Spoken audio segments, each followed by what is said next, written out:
Good evening, everyone, to the Township Board Business Meeting, and we'll start with the pledge. I pledge allegiance to the flag of the United States of America and to the republic for which it stands, one nation, under God, indivisible, with liberty and justice for all. All right. We have a couple things to go through here. Have some additions and deletions, and then we are going to have a presentation. So let's start here. We're going to delete action item number 4, the e-bike ordinance.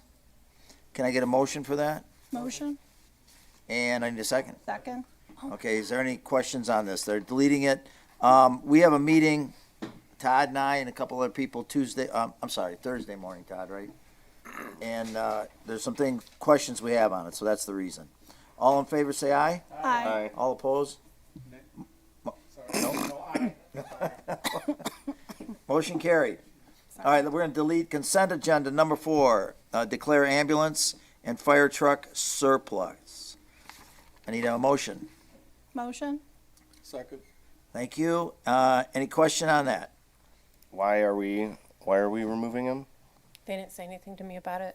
I don't know why. Do we know why? Bob he wanted this removed for more information, so I don't know what it was that they're the issue. I believe it's gonna go on the next agenda. Yeah, I think it was more Teresa, just in accounting. Okay. there was some more, there was some detail they had to get. All in favor, say aye. Aye. All opposed, nay. All right, motion carried, that's deleted. So hold on a second, delete action item number 4. Hold on, I've gotta get this while we're going. I apologize to slow things down here. Delete consent agenda. You got that, Kevin, anyway. Okay, add consent agenda, number 7, Island Fest fireworks display. I believe, go ahead, just, Oh, I was just making the motion. Motion, Still need a need second. Second. okay, I think this is just for payment. No, this is And, just a permit to allow Grosse Ile Township to have fireworks. to have it. Yep. I'm sorry.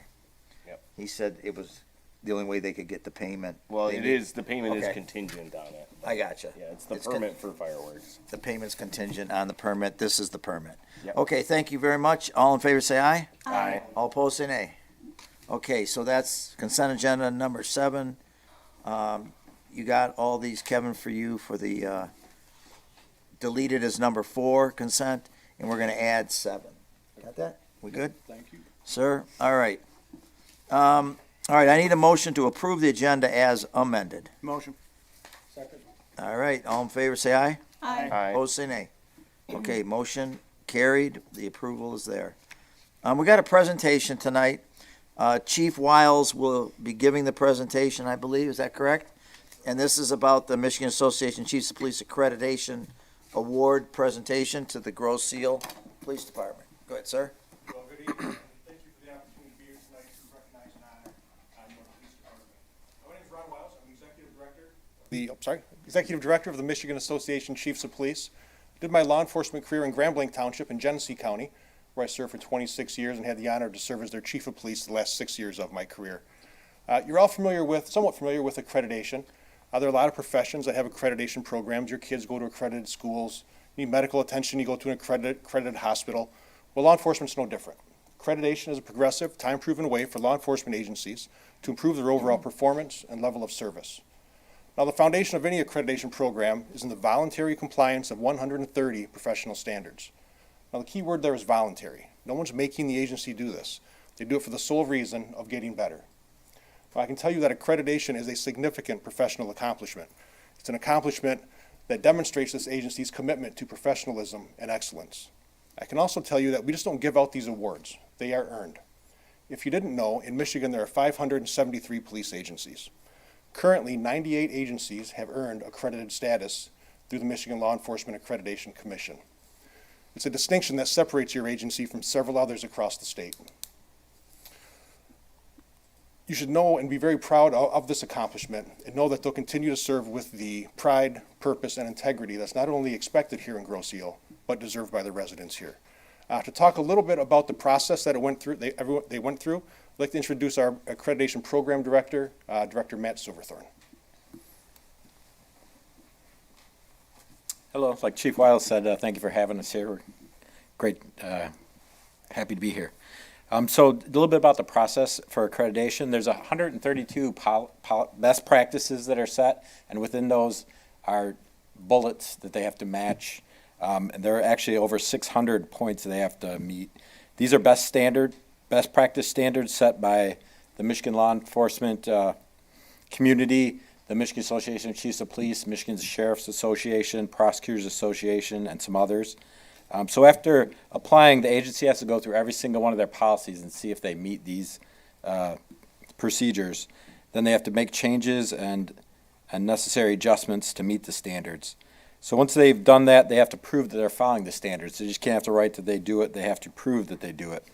So what we do is we send 2 command officers from other accredited agencies to come inspect the police department. And the first steps, they'll go through all those policies and proofs.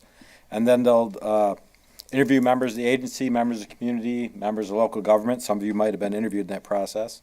They'll do a ride-along with an officer, and they'll have a public call-in session where people from the public can call in and comment on it. And they write a detailed report, which some of you may have already seen, and that's available on our website for review. So after that, they attend a hearing with the Michigan Law Enforcement Accreditation Commission Board, where they're asked questions regarding that report. That happens at our conference. That occurred, and the Grosse Ile Township Police Department met all the requirements and achieved accreditation. So I'd like to congratulate the chief and his team on a great job getting that taken care of. And I'd like to introduce Brian Ergang, the Deputy Director of the Michigan Association of Chiefs of Police. Good evening, everybody. My name is Brian Ergang. I'm the Deputy Director for the Michigan Association of Chiefs of Police. Spent 31 years at the Township of Kalamazoo Police Department in Kalamazoo, Michigan.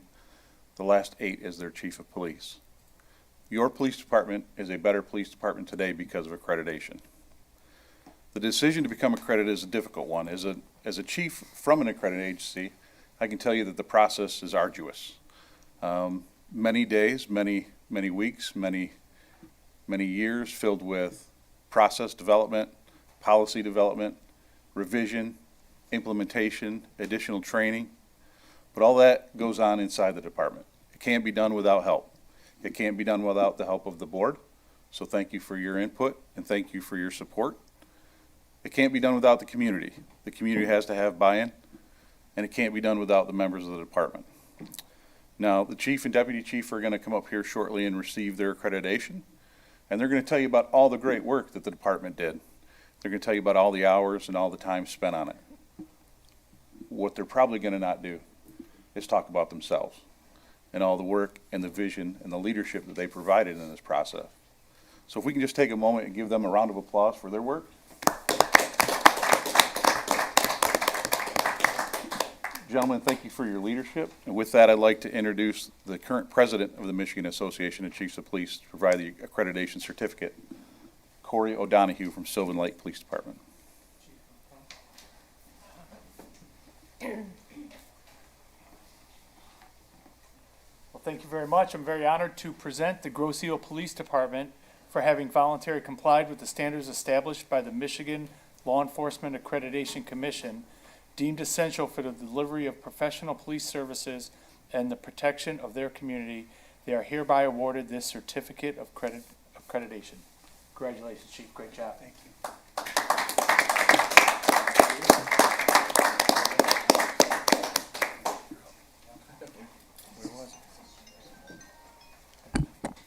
Gentlemen, thank you very much. They took all my talking points, so they covered it very, very well. I just wanted to touch on it. It's very easy for me to come up here and accept this award, which, yes, and I know the chief had touched upon it, how many hours went into this, from the changes in the building to the hours of going over general orders and policies and going back and having to do it again. Joe, you had, Supervisor Porcerella, you had mentioned we picked up where it was left off. I have to thank Chief Carmack. He picked this up. Deputy Chief, or Kevin Counts, he did a phenomenal job. he was the manager of this program. He was the oversight of it, countless hours coming in, from meaningful reviews to, again, changes in general orders. I can't tell you the amount of time that was put into this, and it is for the betterment of the department. I am extremely proud. I know the time that I have put in, but the thanks needs to go to Deputy Chief Counts, Chief Carmack, and the people of the department. Everybody had a say. Everybody had a part in this, and I can't be prouder. I can't be prouder of this accomplishment. I can't be prouder of the people, the men and the women that work for our department. Thank you very much. So we're going to hang this in Kevin's office for a while, because he does deserve it most out of anybody. But thank you very much. They are mine, and I would have needed them if I had to read off of something, but thank you. Thank you. If I could just say something, I want to thank Kevin and Todd, obviously, for finishing up this program. Doug is not with us tonight. There's a long history with this, and these gentlemen back there know how long it takes. It took me 22 months to rewrite 130-some policies. Once I was completed those, I turned it over in a nice package to the next group, not this group. And you guys think, why? Why am I saying something like this? Because I'm so happy and proud of Doug for taking it on from, we had two chiefs previous that didn't think it was important. I'm going to say it right now. You know, there's sometimes, you know how you guys know better than anybody, you got the right to remain silent. I just don't have the ability sometimes. So the point is, they took it on, and I was so proud of them to take it on and finish this program, and it took them another 2 years. And Doug's not here tonight. Doug, thank you. They turned it over. Kevin and Todd then took the rest of it, finished it up, did the all the proofs. I know we're getting kind of deep into it, but all together it was a collaborative effort, and I couldn't be happier. There was a gentleman, and I'll end it with this because this really was something to me, that it continued when it continued. You guys know, is his name Chief Dwyer? You guys are familiar with Chief Dwyer. And please, this is not, I'm not being nasty or anything. He's got to be about 80 years old.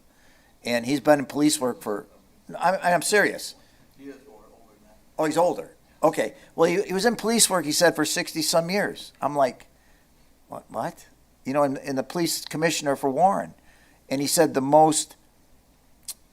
what a police department can do for their greatest achievement, what they can do anywhere in the state of Michigan is to get accredited. That's what he said.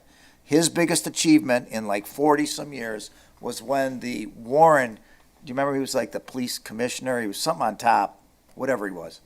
He said when Warren got accredited was his biggest achievement that he's seen. And this is huge. And I really thank you guys. It's not just because where we came from and what we did, but you guys took it, you actually believed in it, and you finished it. And I want to say Derek was not here. He's the township manager. I don't want anybody to connect the dots here. But Derek was not around when the program was dropped. Derek came back, you guys came in, Doug came in, and revived this program and actually finished it, which was huge. So thank you very much for everything you've done, and I'm so appreciative to see that this came to fruition. So, thank you. Yeah, nice work, gentlemen. I understand, too, how much work it takes to do this. I've been through a CLIA accreditation. Completely understand that, and I want to say nice work to you and your officers. Thank you. All right, we good? Can I just say something real quick? Oh, no, we're done. Just very quickly. I just want to recognize Chief Carmack, since he's not here tonight. He put a tremendous amount of time into this. He sat at all his kids' sports practices with his computer open, going over policies.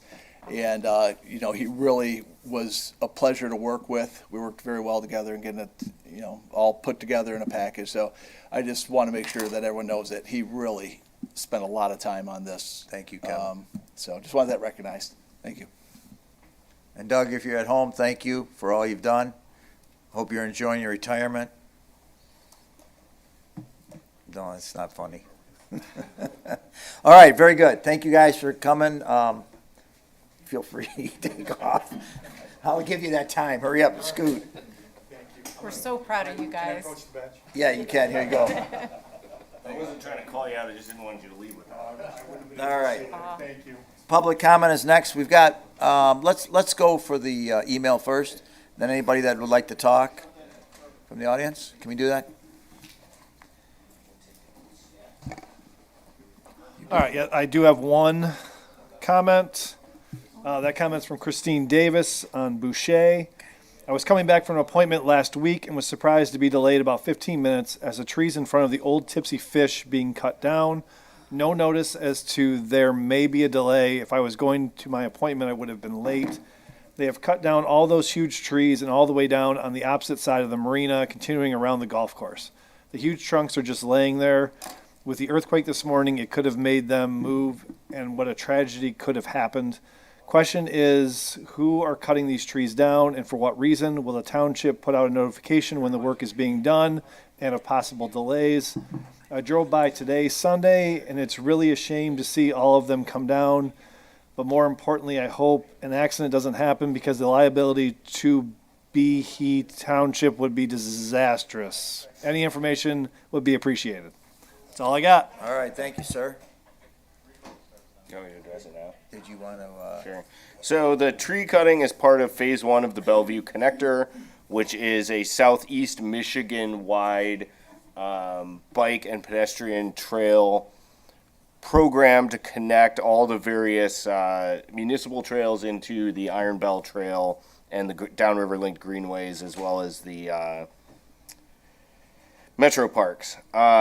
So I realize it's probably a slight inconvenience to people, especially on West River where they had to remove a couple of large trees. I don't really think it's a big deal on Bellevue. Nobody lives on Bellevue. You can always just go around. There shouldn't be any more delays with the cutting on island, other than there will be some larger trucks coming in to collect the large trunks, which are still left. They didn't have the equipment to move the really big pieces of wood. So that'll be cleaned up, and yeah, I think it's going to be a great project. So, and Jameson, if I can just add, I drove down there. This isn't to put a blame on anything or anyone, but we weren't notified they were coming. They started cutting the trees. When I went down there, I spoke to one gentleman, and obviously what Jameson said, this is the project. But we had no idea. Zaid at Water's Edge had no idea what was occurring. And before we knew it, a couple trees were down, but we obviously can't stop what they're doing right there. It would have been nice to be notified so we could notify others, but we didn't even have the ability to, so. yeah, unfortunately, it's Wayne County's right away. So, All right. All right, thank you. Anybody from the audience, you get 3 minutes. Just state your name. If you'd like to make a comment about anything. Is there, Kathy is we got a hand and we got a gentleman. Go ahead. No, that, Please, sir. oh, you sure you, I'll go after him. okay, go ahead, sir. Thank you. No, come on up. Just give your name and, My name's Scott Bricker. I live at 8010 Bellevue. And I'd like to thank you guys for allowing me to come and discuss this. I'd like to discuss the ordinance 103-4, the standards for fences. Currently, we can put a 4-foot fence on a property line, but if you go 2 feet higher, it has to be 6 feet off the property line. I think that we're in a point and a time where we could change that ordinance. The police were just up here, they got an accreditation. That was great for our police department. I think their time, though, could be better used, spent dealing with other issues rather than resolving neighbor issues. A privacy fence of 6 feet, neighbors don't see each other. If neighbors are having a hard time getting along, there's separation, they don't see each other. There's less chance of conflict. A few years ago, I was assaulted on my tractor cutting my grass by a neighbor. I was wrongfully accused and spent countless hours in court with police officers from the island that had to show up to give their testimony. In my mind, it was wasted resources for the township. Some might say they're doing their job. My point of view is, if we're allowed to put a 6-foot fence on the property line, on our property, that would be a few inches, 2 to 4. I think it's time for a change for that. Plus, given the fact that if we move 6 feet onto our property with a 6-foot fence, it's only a matter of time that, before the neighbors taking care of that property start to claim that as theirs because it's not being cared for by us, if that makes sense. So I would ask the board to review this and please vote for us putting a 6-foot fence on the property line. I'm in the middle of the block. I could see where it's a benefit on corners and some of the other instances noted in the ordinances, but in the middle of the roads, or in the middle of the houses, I'm sorry, in the middle of the sub, it would be, I think, a beneficial change for us. Sorry, I'm a little nervous. I don't do this very often. That's all I have. Thank you very much, Scott. Thank you. All right. Thank you. Kathy, yes, come on up.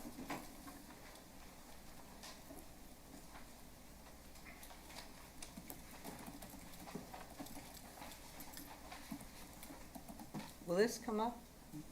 Can you get this? Yeah. Which one do you want? We can get that. I want it so it'll go up there. Hold on, let's get.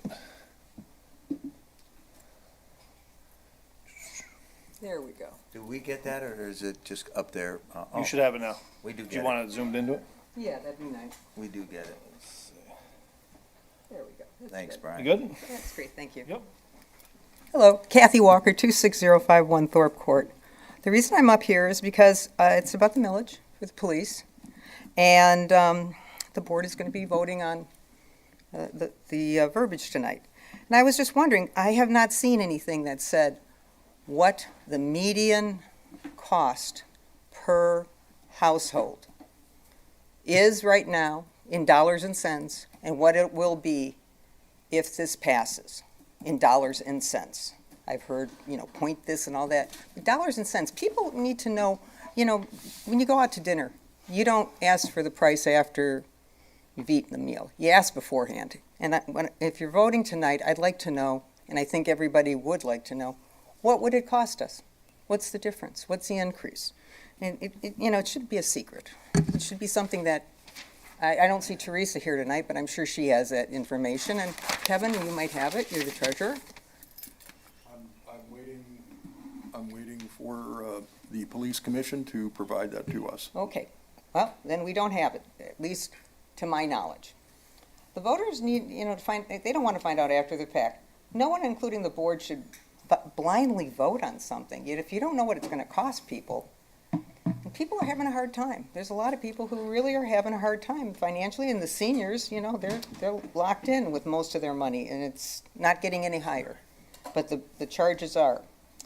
So what I'm asking for you to do is think about telling us that before you vote and what it would be used for. Because when I was at the last police commission meeting, I asked what would happen, because we want the 24 men and the 3 road patrols. And this is what I was told, for those people who don't know. Oh, I gotta make it louder.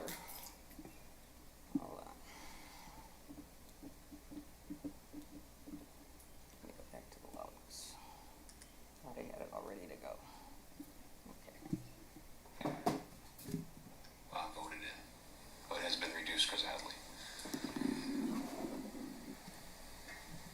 It'll come up just a second or two. So what about the 24 men and our people and the third patrol? How are we going to address that? Well, that's easy. Have everybody support the mill, because we can't afford a 24th person without So it. if it passes, you're saying that then you would do this? Well, it's not a guarantee. And- Nothing's ever a guarantee in life, but that's one of the things we're considering. That's And that's where I have to say, if you were voting for something that's supposed to give us this, it would be nice not to just give you a bunch of money and say, well, maybe we'll get it. Because that's what the head of your police commission said. So I hope you will consider that, and you will, before you vote, you will let us know what it's going to cost. Appreciate that. Thank you, Kathy. Anybody else? Nobody? All right. I think we're going to the consent agenda, Kevin.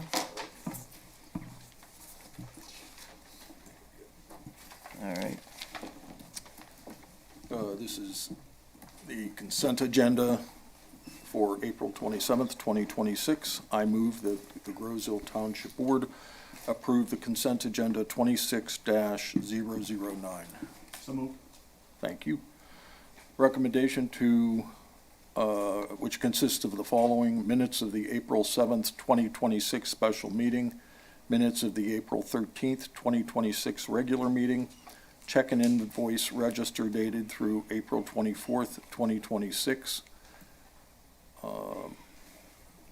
The police police department trailer disposal, Airport Commerce Park Commission appointment, and the 2026 Island Fest firework display permit.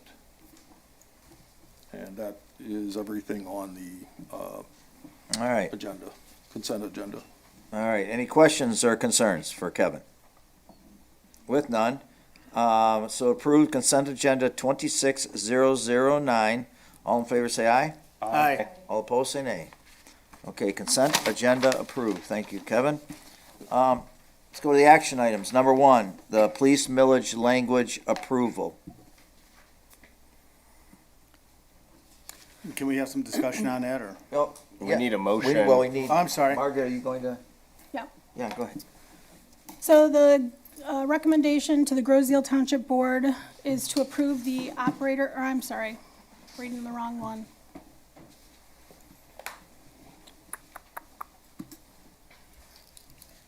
So the recommendation to the Township Board from the Grosville Police Commission is to approve the following language, millage language for the August ballot of 2026. Need a second for that. Second? All right. Shall the township, I'm gonna just read the millage, If you'd like, yeah, that would be or fine. do you want me to not read it? Well, you can read it, then we can, if there's questions, we can. You have to read it. Yeah, shall the Township Board of Grosville impose a new police millage totaling 1.92 mils, which is $1.92 per $1,000 of taxable value for a period of 5 years, 2026 through 2030 inclusive, which will replace an existing 1 mil levy that is reduced through rollbacks to 0.97 currently, which will expire in 2026, for the purpose of providing funds for the operation of the Township Police Department, including personnel, equipment, and capital expenses. The millage will raise an estimated $1,605,618.70 in the first year the millage is levied. Okay. May I just make a comment? Mm-hmm. And then we can get into any discussion anyone would like. Now, I want to explain this because it's been asked to me, and I want to, in case people are watching tonight. The way the verbiage is, this doesn't exclude the capture from the DDA in the brownfield, because it's not on there. The brownfield and DDA have been requested to relinquish their capture. This doesn't mean it's automatic. This is just the language. They have to come back. They're going to be voting on it, and they will be coming back to see if the capture that they get to run their areas will go towards the police department. So irrespective of them saying yes or no, does not change this language and does not change at this point of what we're voting on. Does everybody make sure we understand that? That if they agree they will not be capturing those funds, they will go to the police department. If they don't agree, they still will go to themselves, which is DDA and brownfield. Did I explain that in a manner? I hope I spoke that correctly. The Derek? millage amount will be the same regardless, right? Correct. Yeah, but they have to acquiesce to what was requested of them. Yeah. And if they don't, they don't. If they do, they do. This doesn't change. Because we're voting on this language, doesn't make them acquiesce their Right. funds. The millage amount will be the same regardless, and it's just whether we give them a share of it or not. Correct. It's That's whether correct. all monies that were voted That's correct. Yep. for the police, their millages, Right. would go to the police only rather than going to DDA or Brownfield. Okay. And I just want to make sure, Derek, how I explain that, you're in agreement? Correct. The explanation. That is correct, yes. Okay. All right, anybody have any questions, concerns, anything brought up for this? Why don't we start on the right side? Anybody on this side have any questions, Mickey or Jameson? Just comments. Yes, anything? I've really gotten to know members of the police department a lot better just since my time on the board. And talking to some of these and how dedicated they are, from the chief on down to the ones that are driving around in the vehicles. A lot of them have babies and families, and they're working, the one I spoke with worked 10 days in a row, 16-hour days. They need help. They're not even seeing their families. They're working nonstop. And I want them to know that the board supports them. I don't know that they're feeling that right now with some of the way that the voting has gone, but these men and women are incredible in what they do. They care. I've been in the public safety building when the alarms have gone off and they stop mid-sentence, jump in their cars and take off immediately. When they talk about how they partner with the fire department, when they work as a team with them, when they talk about their different roles, but how they come together to make sure that we're safe, when they run cases, whether it's somebody who's older who fell and needs help, or when there's maybe a domestic violence case, or all the different cases that they handle. The last thing that they should need to worry about is having the equipment they need or the support that they need or all the different things that are needed for their job. As a community, we need to come together and make sure that they have the resources that they need, because you know what? If something comes down to it, if somebody breaks into my home or I'm in danger, the first thing I'm going to do is pick up the phone and call them, and they will be there, and they will risk their own lives to make sure that I'm safe, that my family's safe, that my kids are safe. And I just want them to know that I care about them and that I will support them every chance that I get. So, thank you. That's right. it. Thank you, Mickey. Jameson, did you say you had something? Yeah, I guess I'm, it's not 1995, it's not 2005, it's not even 2015, right? Municipal governments, county government, state government, the federal government has had to tighten the belt over the past 5 years, past decade. There's a significant number of federal employees fired over the past year, and the federal government's the largest employer in the world with the highest amount of financial throughput, and even they had to downsize a bit. And if we're going to ask the taxpayers to give more money to the police department, I think there needs to be two things. There needs to be something that something we can tell the taxpayer they're getting out of this, right? You're getting that extra third road patrol, or you're getting, this specific response time, or you're getting, I don't know, something. And then the other thing I think too is I think there needs to be a deliberate effort by the police department to develop cost savings, right? And I'm not going to tell them how to do that, but we can't just keep going back to the taxpayer and saying, well, we need more money, because eventually they're going to tell us no. In fact, they've voted down millages recently. So I'm a little bit apprehensive to just kick it down to the voters and say, yeah, we haven't changed anything about the police department and you're not getting anything more for your money, but we need $1.6 million.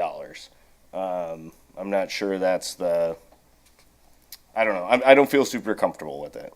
So the other thing I would bring up, the second prong for me, is I would like to see a cap on police department support from the general fund. Because if we don't do something, again, with the increasing costs, we're eventually going to be to a point where the police department is just consuming the entirety of the general fund, which is the fund that pays for all the other functions of the township, including DPS, the clerk, the water bill, the sewers, the roads, the trails, parks. If you want a nice road, that's the general fund. So those are my concerns. All right, sir. Left side, anybody down this side, like, Do you have anything? did you have No. something, Mark? Yeah, I do. I'm having trouble voting for it as is written, and the reason is this. As I understand it, this particular millage is going to include an increase along with the renewal. So it's going to get rid of the renewal for next time around. I believe doing that could be detrimental, at least in my opinion. From the folks I've talked to on the island, there's not a lot of support for an increase right now, considering everything else is going on around the country and around the world, quite frank, when it comes to finances. I believe we need to separate these issues. We need to put the renewal on the ballot in August, along with the increase on the ballot in August, and allow the voters the opportunity to go ahead and vote for either the renewal to keep things where they are now, or at least attempt to, and/or vote for the increase in the millage in general, which is going to increase their household taxes, with their output, their outflow. I can't, I hate to say this, I know the trustee Shelton, I know the police commission and the police department had put some work into this. I'm not trying to take anything away from them at all. I am concerned, I believe it could be detrimental. And if we put this on the ballot now, it goes through in August, and it fails, then we put the renewal on in November, I believe it's going to trigger some voters they're going to be upset. They're going to see it as, I don't want to say Ponzi scheme, because that's not the appropriate term, but they're just going to be upset about the fact they didn't have a chance to vote the first time properly, in my opinion. And they may shoot that down too. What I will say, and 100% of the people I've talked to have said they do not want an increase for the new millage. About half are unsure of the renewal. In my opinion, I believe if we separate the issues, allow the voters to vote on both issues, the renewal and the increase, I feel that we will at least get the renewal, but I do not have confidence in the actual increase. I don't want to see the police department face any kind of demise. I know they've had troubles already. I don't want to see more cuts being made. I really don't. And I believe combining them at this time will end up being detrimental to them in the long run. That's my thought on it. And I'll All right, end there. Mark. Thank Oh, you. I'm sorry. No, I'll end there. Thank you. You good, Kevin? I have something, but I'm gonna wait for you. you sure? Okay. I want to make sure, I've been a proponent that commissions bring things to us and then we go from there. And I don't rubber stamp commissions. I never rubber stamped anything in my life, so I'm not going to start with commissions.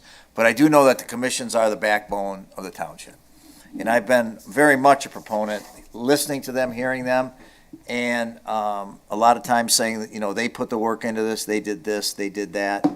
Let's go with this, and the chips will fall where they may. On the millage, I'm not going to get into, because if you guys notice, and please don't anybody be offended, but we're a little bit teetering on of what we're asking, yes or no. I don't think we hit that line, but we got pretty close on a couple of comments, which is, yeah. Either way, pro or con. But I don't think we hit that line, which is great. You're looking over the edge, but I don't want you to fall.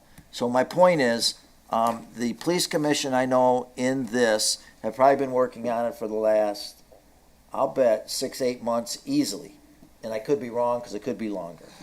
And they came up, they've crafted this, and obviously we send it to our township attorney, who makes sure it's all correct, especially with some of the other verbiage in there. So I'm just going to let you know, I'm going to vote yes tonight, because this is what they want, this is what they brought to us, this is what they feel is in the best interest of moving forward. And as I stated, I'm very much a proponent of listening to the commissions. And once again, no, I don't rubber stamp everything that comes across my desk. But I'm going to, for that reason, and I'm not going to get into anything else, we'll vote yes for the language. Margaret, you had something you said.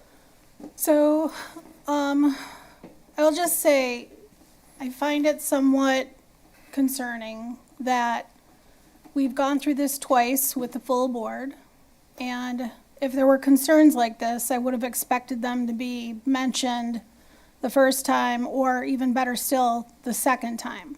Now, Jameson, to your points, I believe retired Chief Carmack took you through budgets for the last 10 years and showed you what his concerns were and why this department has been where it is. I also know that, you know, you've been on this board before, so I guess my concerns are, we know this department has been struggling for over 10 years. They've been underfunded. Their funding came from forfeiture, which for anybody that doesn't know what forfeiture is, you can compare it to overtime. So if you're somebody who's making a large amount of overtime and you're using that as your home budget, your guide, and then suddenly that overtime goes away, now you're underfunded because unfortunately you were using that overtime money to basically fund your lifestyle without it being actually there for you with any form of consistency. That is forfeiture. That's what's gone on for over 10 years now. So I guess I struggle a bit with your comments, but you know, everybody's welcome to their opinion. Mark, I totally disagree with what you're saying. How we've pulled this together, if any resident, if we don't get a majority vote that approves this particular millage, they will then have an opportunity to approve the renewal. That is all up to them. That's the way we designed it specifically because this particular millage takes that renewal, bakes it in, it's replacing it, and then it's asking for an additional 0.95. So it's up to the voters if they choose to do that if we approve this. The other piece, Jameson, what are they going to get from this? They're going to get exactly what they've grown to expect. This isn't going to, we're hoping to at least bump up to 23 officers, but we could not even replace Doug Carmack when he retired, which means we're running with 22. So when Mickey says that she's been talking to the officers and they're telling her how much overtime they've been working on, that goes back to the point of what Eric Ranka was showing to the board, that when we spend so much in overtime, we're inherently covering the purchase of an additional officer. That this money that would potentially bring up another officer allows us to lower our overtime numbers. And the fact of the matter is, at a certain point, these officers are not going to be able to maintain the levels of overtime they have been having to maintain for I don't even know how many years. So at a certain point, especially now, and I can pull up the flyers from Brownstown, Woodhaven, Taylor, Trenton, Southgate, they're all paying more. Their benefits are steadily creeping up and extremely close to ours. And the fact of the matter is, these younger guys, they'll tell you they don't eat benefits. Their pay is what they're living on right now. So again, to the other elephant in the room, we are going, if this passes, we are going to have town halls. I've repeatedly said that we are going to go through details, that it's imperative to me that people are educated on exactly what is being asked for. We went through the high-level information, and the second review was very clear to me. So, again, if this passes, the goal is to educate people at town halls. This is not an interactive meeting. The police commission, also not an interactive meeting, or it shouldn't be, even though some people might treat it that way. The fact is, That's what the town hall is for, it's no different than the bridge town hall. It's that concept where you can ask questions, we will answer them. If somebody can't answer something, then obviously they're going to answer it at a later date. We're gonna put things online and make FAQs available. This isn't gonna be just let me hand this off to you and you just vote yes or no. I'm putting in the work, period. So if you guys still have questions, if you're not in agreement with this, then I guess we're gonna have to see how the renewal goes all on its own. Kevin, you had something. Thank you. The question that I'm getting from a lot of people in the community, they don't, well, first of all, are those meetings, the meetings going to be open to the public and on TV that the police commission is going to have? Well, I just said they're town halls, so yes, they'd be open to the public. Will they be on TV? I haven't figured anything out yet because I'm waiting for this to either pass or to not pass. Okay, thank you. The other point is that I can't vote on something that I don't have the numbers for. And I don't have the numbers. I'm not clear what, how all of this is going to work. And I don't think that has been made clear. Therefore, I'm not going to vote for it. Well, you were provided the numbers. They're put in your mailbox. So you were provided a hard copy of the last meeting's deck. The numbers that I looked at do not make sense with what I'm seeing. I don't see any multi-year plan either, which we have asked for multiple years. So We have a multi-year plan, and we've repetitively said this. You have We not call shown them it to me. projections. They've been shown to you by Doug Carmack multiple times. I don't, And again, agree. I will say, 5-year plans are not funding sources. They are plans. So unless somebody wants to explain to me how a plan is going to get funding, I'm going to repeat one more time. It's not a funding source. Okay, let's do this now. Oh, wait, you said, I'm good, thank you. you sure?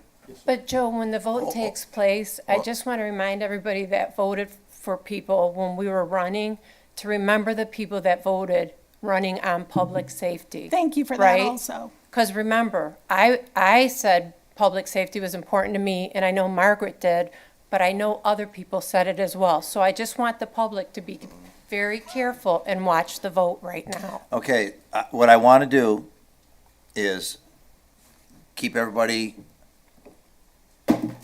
May I? Yes. We don't need to hear any more excuses. We don't need to hear any more. yeah, how about quick? Can we just Thank make you. it I quick? just want to say Let's go, that and I'll finish. I support public safety. No, you don't. You have Hold on, voted hold on, down Mickey, every hold on, let him- promotion, every pay raise. Mickey, hold Now on, you're voting please. this down. You do not support public Please, safety. Mickey, Quit Mickey. saying it. You don't support them. Mickey, hold on. Let Kevin, hold on, everybody. Kevin, please finish your statement, then I'm going to talk. Thank you, Supervisor. Yes. I support public safety. I also support, my job is to support what the taxpayer. I have to look at the numbers. If I don't see the numbers, if they don't work, I can't vote for it. Thank you. Okay. What we're going to do right now is we're going to vote on language. This is just for the language, obviously, and I understand the intricate parts of this language and the questions that are arising out of it. I get all your opinions and your comments. I see where you're going on all of them, all 5 of you, and I hope I can understand myself. So, this is what we're going to do. This is the vote on this language and the language only. Okay? So, I think what's probably best is if we, so Brian, this makes it easier for you, a roll call vote? Yes, please, I'm asking for Oh, one. are you asking? Yes. Okay, then I was just gonna ask just to make it easier. Nope, that's perfect. I appreciate that. Anyway, so, okay, let me just read this. So the police millage language, action item number 1. Okay, all in favor? We're gonna go down the line then. Mickey, Yes. Jameson, Yes. Joe, yes. Kevin, I can't vote for it, no. so that's a no, right? I get you. No. No, that's fine. I'm just trying to keep track here. Mark, As written, no. that's a no. Margaret, Yes. okay. All right, thank you very much. Brian, you got that? Motion carried. All right. Next one, the ordinance text amendments to chapter 103 fences.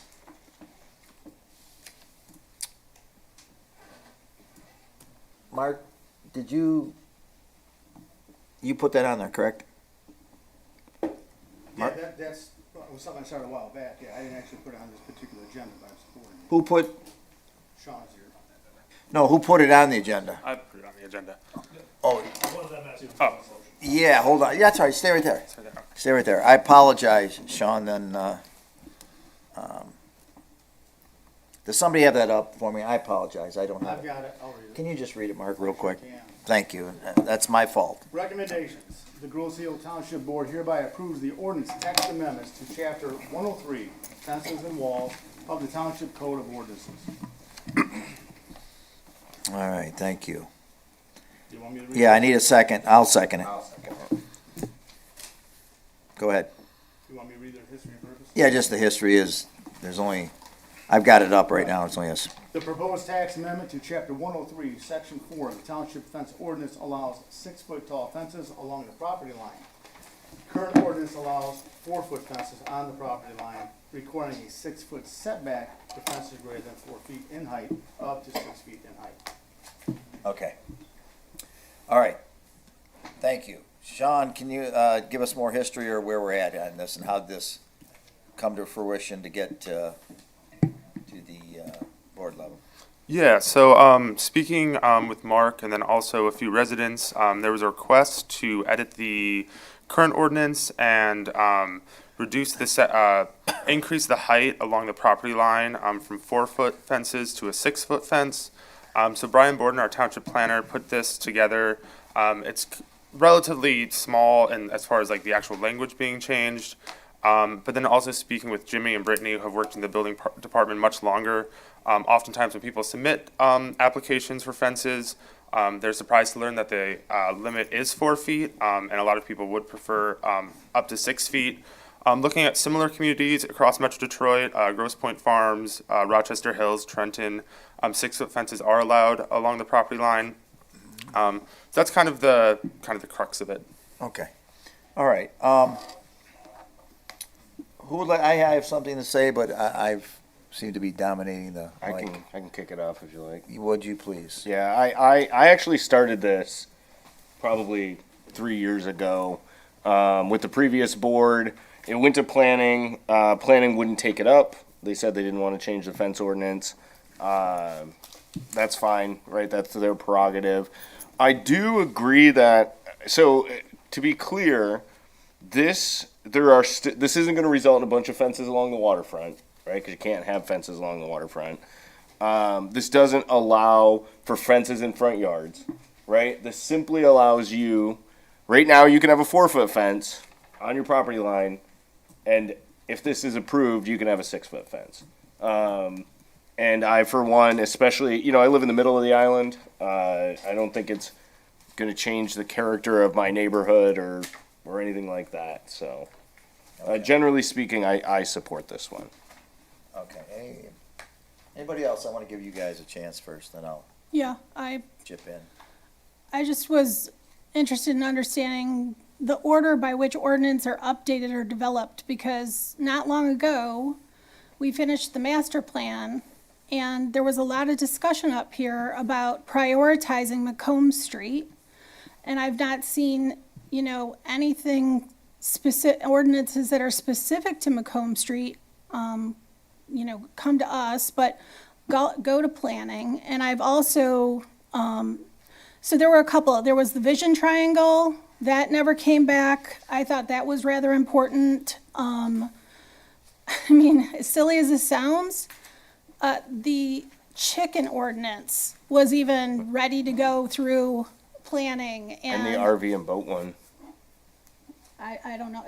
That one never came back either. Okay, I so, was just piling on to your argument. yeah, no. And see, if I'd have known about that, I'd have mentioned it. All I'm saying is, I don't know how certain things get prioritized. And to the gentleman that came up, I also live on Bellevue, and I had to put up a privacy fence for similar reasons that you're explaining. And without going into that detail, it was rather significant. And I had to make the choice of putting mine off, giving up the 6 feet. And in fact, we did 6.5 just in case. And that's what we did to follow the ordinance. I mean, I'm not necessarily against the concept. I guess what I'm bothered most by, my concern is, we talk about, growing the tax base, and I've yet to see Macomb ordinances come through, but somehow this fence ordinance seems to have jumped the line. And I don't understand, and this isn't you, Sean, I don't understand how this occurred, and I'm concerned because tax base should kind of be a priority. Well, I can tell you if you're interested, Margaret. Sure. So, when planning failed to take this up, as legislators, we can change ordinances, and I had, our consultant? Brian Borden put together draft legislation to bring to this board to change this ordinance. And it's essentially sat down in DPS or community development for some time now. And Mark, who's been reviewing some ordinances, and correct me if I'm wrong, Mark, decided to take this one back up and bring it to the board. So it's not necessarily that planning didn't do anything with this, it's that planning refused to do anything with it, and now or I should say Mark, as a member of this legislative body, has decided to bring it to this board.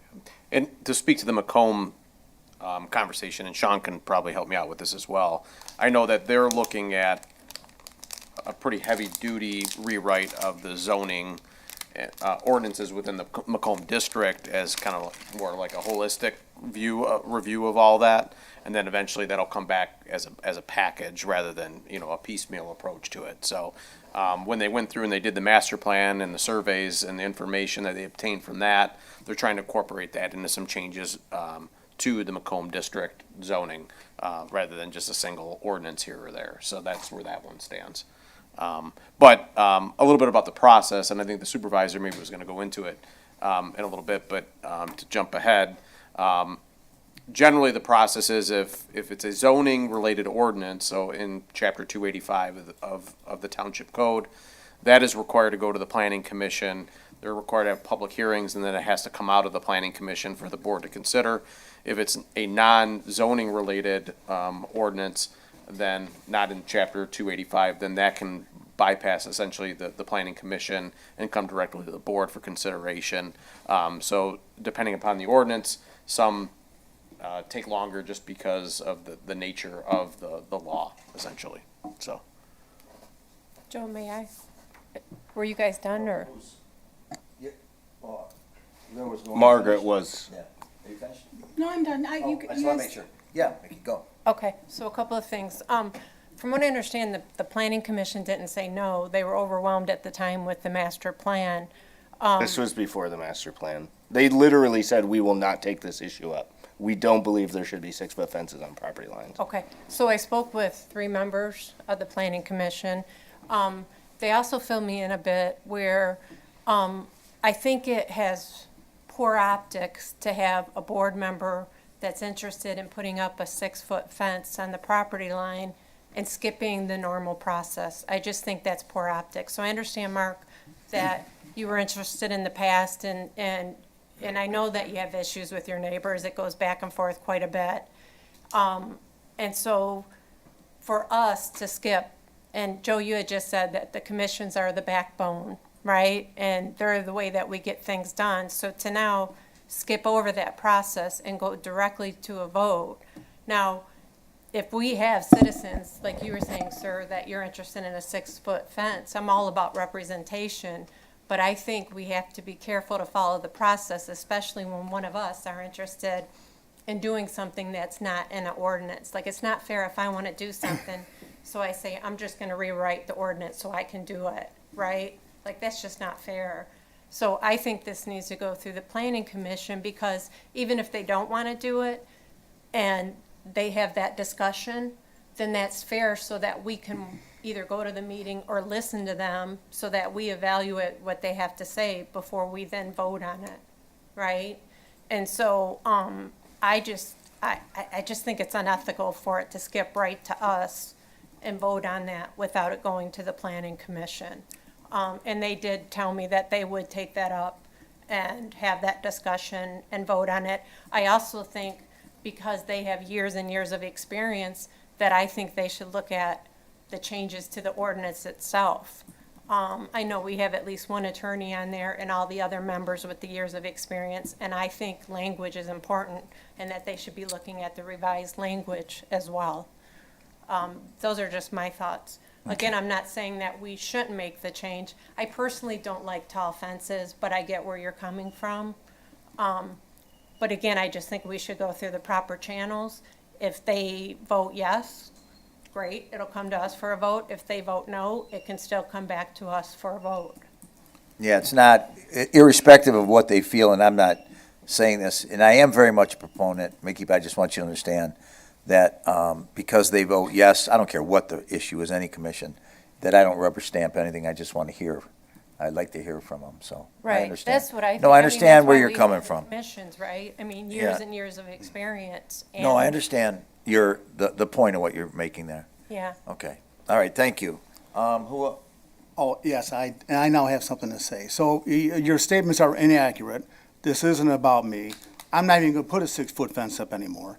There are other issues on the island from other folks who would like the 6-foot fence. The planning commission refused to hear it. Jameson said so 3 years ago. And this isn't a zoning issue where it has to go in front of the planning commission. This is simply allowing citizens to put a fence up. To come in 6 feet onto your property is completely ridiculous. No other community downriver does that.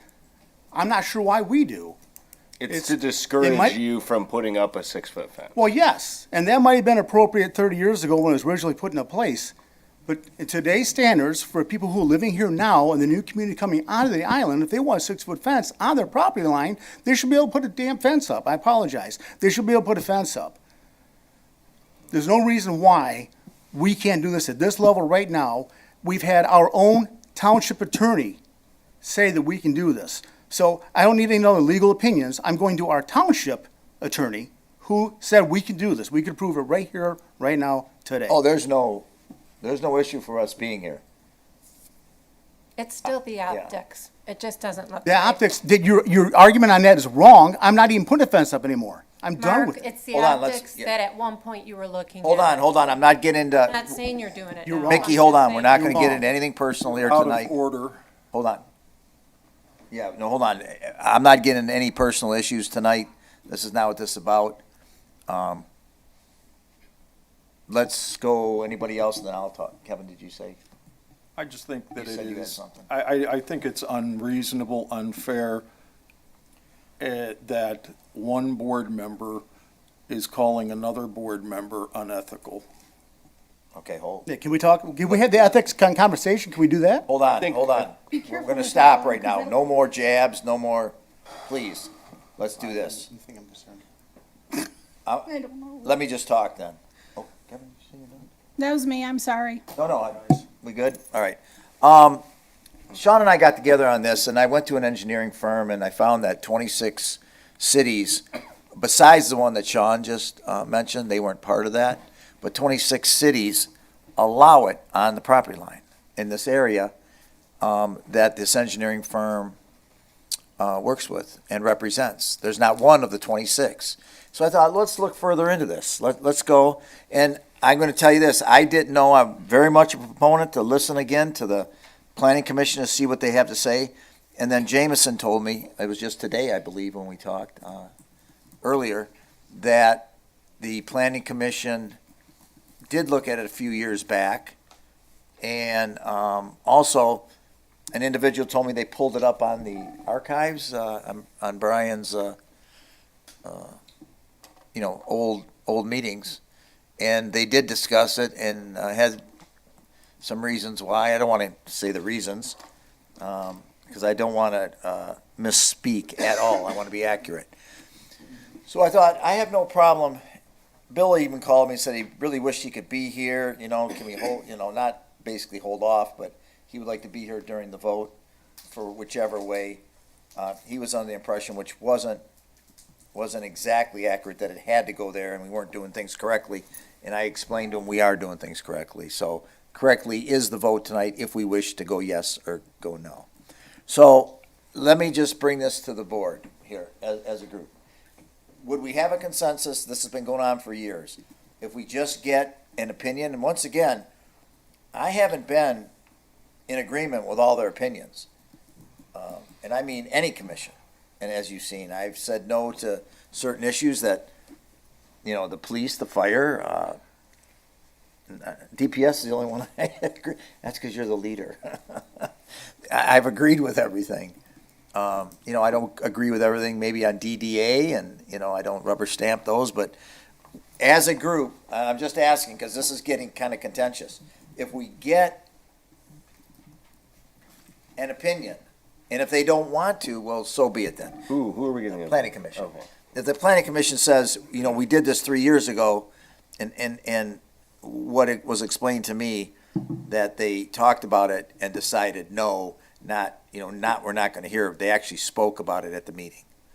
So I want to make sure I have this accurate.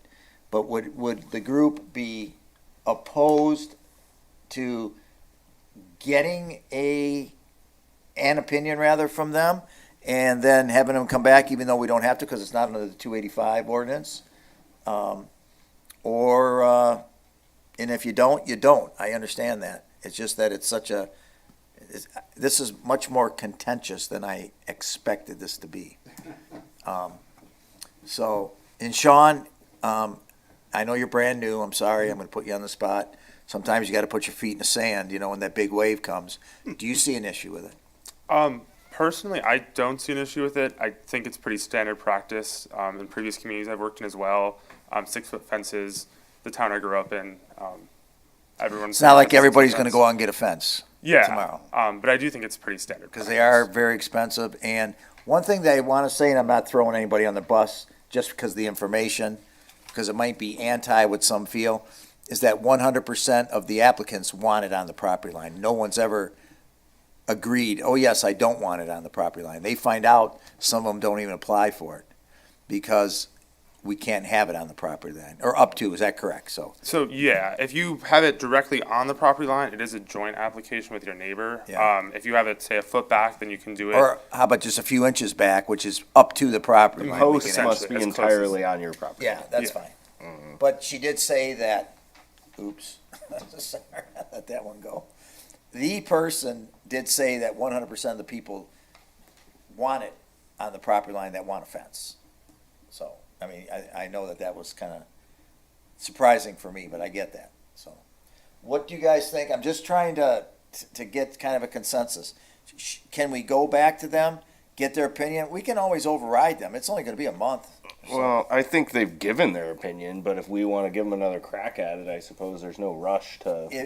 And I trust you. If you feel that was their opinion. But I mean, I'm also like, hey, it's here. It's good to go. I'm ready to vote on it. But I haven't heard their opinion. I mean, I don't know if you guys have, but I didn't hear the meeting. No, I didn't, and it doesn't matter because they said no, we're not doing it. But I'd like to hear the reasons why, Oh, right? well. It's like, recently we said, hey, they gotta make so many meetings or we're gonna take them off, or the ones that have been on too long, we wanna take off, and now we're saying, we don't even wanna hear their opinion, nobody said right? We're just gonna skip over them. We're just not showing due respect to our Well, I commission. don't think we skipped over them. We asked them to take up the issue. They said no. But they're telling me that they didn't say Well, they're no, that fully- Well, were- they discussed the issue and then they determined they would not make a change and they would not make a recommendation. And is that all the same members that are on now, and what reasons did they give? Probably not, but I mean, I don't, So let them have a shot at it. That's at least what, I mean, what is the point in having commissions if we say we don't even need to hear what they have to say? We don't even want to hear their opinion. Well, I've agreed with one commission tonight, so I'm gonna disagree with the next commission to keep it even. Not a good reason, not a good reason. I was the one that brought this up originally. So I we was the don't- one that. I can see nobody is really kind of in favor of. I like your idea, but I understand, you know, All right, then we'll Jameson's vote. concerns, but Yeah. Then we'll vote tonight and see which way it falls. I mean, then I don't have much of a choice on my vote then. So, all right. I think we've heard enough of this. Sean, thank you for all your information. Thank you, You guys. know what? And thank them also, who I was with today. I got a lot of good information, from them. And so, Thank you, Sean. so this is for chapter 103 fences. Do we need another, I guess, because we're gonna be split, we need another roll call vote. That's the only way we can do it. you don't, so you don't want to send this back to planning then, is that? Well, what- I would like to, just to hear what they Yeah. have to say, I- but it I- doesn't, no one yeah. else seemed to really like, Well, I think that's a good thing, but however you want to do this.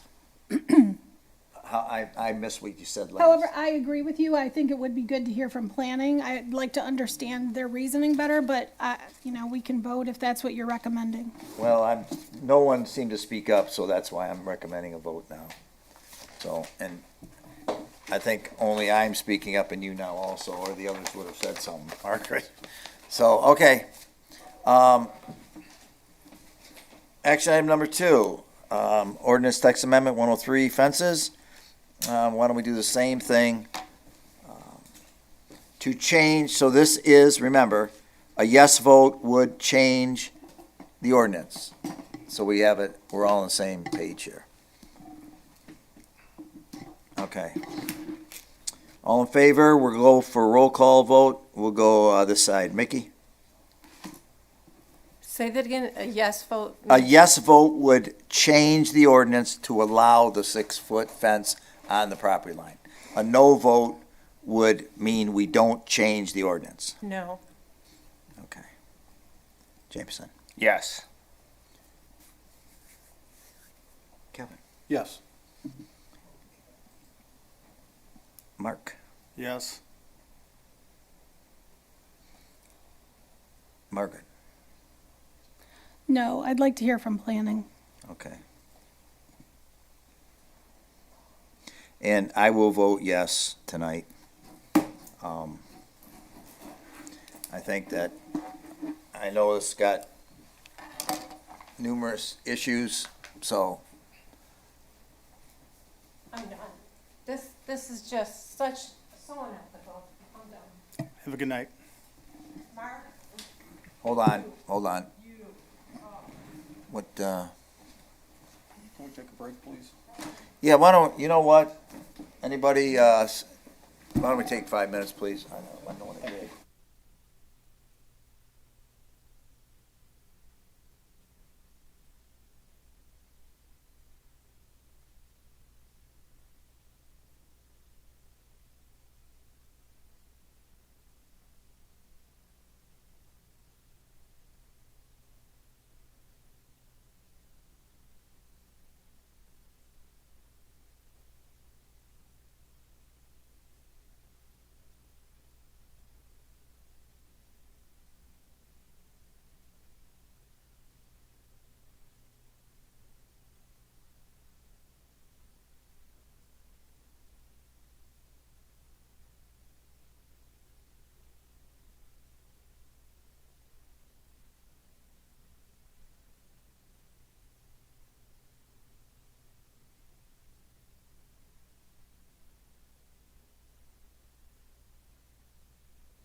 Okay, thank you for understanding that little break we had. All right, we are now going to action item number 3. I have that one. And hold on, let me, I at least pictured that one, so it's not gone. Everybody? I'm sorry. Yep, I got it. Groseal Township Board hereby approves. Wait. Yeah, hereby approves, the distribution of the attached part-time ordinance officer posting and hire subject to a qualified applicant being found. Okay. No, I was reading the bottom as I was going, Mark. I want to make sure. No worries. I need a second. Second. Okay. As we discussed during the April 13th meeting of the Township Board, we decided to implement in the spring of 2026 a part-time ordinance officer to help out our ordinance department. And that is the history. Is there any questions, anything, question or comments, or about our meeting that we had, or what we're trying to achieve with this? And Sean, can you come back up and you didn't get enough whip marks the first time. Well, anybody have any questions on this? And I'll just. This is on the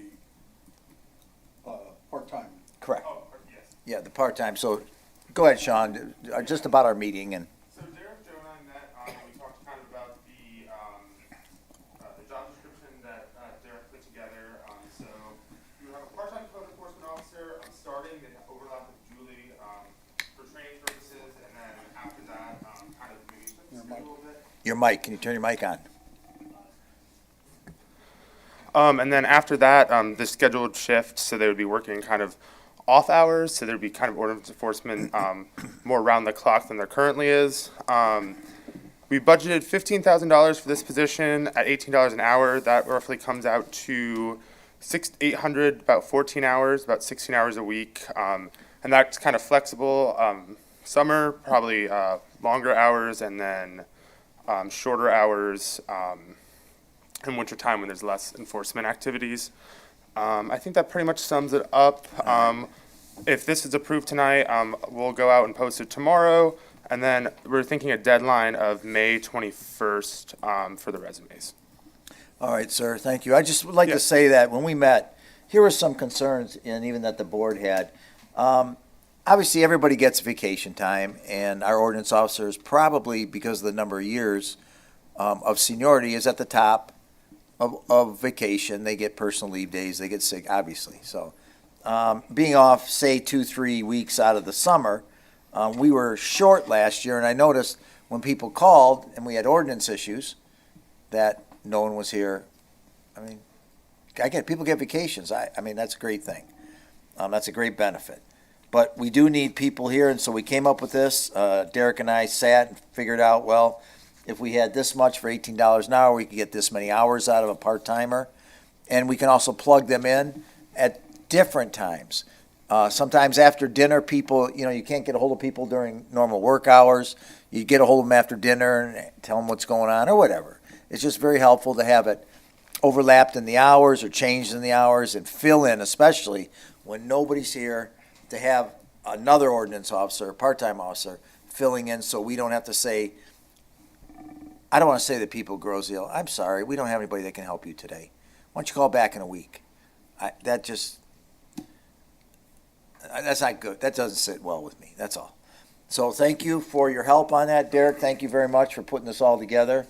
And this is where it came from. Is there anything from the board or any concerns that you have or any questions? The only concern I think I would have is, I just want to make sure, are we going to then have this person, let's say, they're going to be in the off hours? So let's say, whenever Julie finishes up, let's pretend this other person goes from 11 to 7, right? Is that the kind of thing? Or if it's only part-time, Yeah, we're going to overlap where we feel the heavy end is, and we're going to try and fill in on vacations and some days off. And yes, you're correct. She works 7 to 3 or normal hours. Okay. And maybe, noon to 8 for a while, or we'll see how many hours we want this person to put in. but we're gonna have to, you know, in the beginning, we're gonna have to see what's best for the township and the people for giving them service. That's what I'm looking for with this part-timer, is giving them service. Okay. And in got the it. beginning, there probably will be some times. they Yeah, work- educational work- overlap. Yeah, Exactly. I get that part. I get. I want to make sure I understood the hours based on, what we were talking about. Okay. Any other questions? With none. Okay, and thank you, Sean, once again. Thank you. So for a part-time code enforcement officer, all in favor, advertisement only, I'm sorry, for advertisement. All in favor, say aye. Aye. All opposed, say nay. Motion carried, thank you. And once again, so you understand, that's just to put it out so we can get our feelers out there and see who applies. Next one would be the e-bike is deleted. And Veolia extension. Kevin, you got that one? Yes, I do. All right. Recommend that the board approve the extension for the Veolia wastewater treatment plant, the company that handles the plant. Based on a recommendation by the Groseal Department of Public Services Commission, the Groseal Township Board hereby approves the attached extension of the township contract with Veolia for the operation of the wastewater treatment plant. The history, township. Second. Thank you. The township contract with Veolia expires at the end of the month. The township was approached by am I saying that correctly? Veolia, about extending that contract and made a proposal for this extension. The original extension request was presented to the DPS Commission in February. The commission reviewed this extension during that meeting and had some requested changes. Those changes have been made in the most current version of the extension. The township relationship with Veolia dates back to November 2019 when Suez operated the plant and was purchased by Veolia. During the agreement's term prior to Suez, the township contracted with United Water Environmental Services, who eventually became Suez. During all these transitions, the plant staff primarily remained the same. And Derek, would you like to make any additions? No, just, the rates are shown there. There was a bit of a redesign in how the maintenance cap is allocated. That's why there is a greater, expense in the total annual amount. But that's not representative of the actual total cost, the differential between the two. Just the way that rate was paid was just a bit different. And I can go into that and explain that if that's helpful for, the board. Would anybody like that explained in more detail? I'm also. Not really. Okay. The other, for the public, this is all part of the agenda packet that you can review online if you would like to look at the details, the numbers and the contract. And just so, for the public's benefit, it's not uncommon for municipalities to outsource operation of their wastewater treatment plant. A few municipalities do it with in-house staff, but a lot of them use companies like this to operate the plant, and generally those are long-standing relationships. If the plant is operating properly with the contractor, usually those contracts span 30 years sometimes. The township did go through an analysis, I think in 2020 or 2019, to review the overall maintenance of the plant, which Veolia is responsible for. And we hired an outside consultant to review that maintenance and the results of that survey or that maintenance inspection were positive, indicating that the contractor was providing good service to the township under this contract. So hopefully that puts yourself at ease a little bit about the services they provide and the level of that service. So is that why we don't put this out for bid? That is Per se, correct. okay. Yes, yep. Continuity of service and, the independent review of that service was positive. Okay, so that's okay then, when that occurs. Well, that's at the discretion of the board if you feel that's okay, but, I think with the recommendation of the of the commission, it Right. indicates that they're comfortable with it. I just want to emphasize that.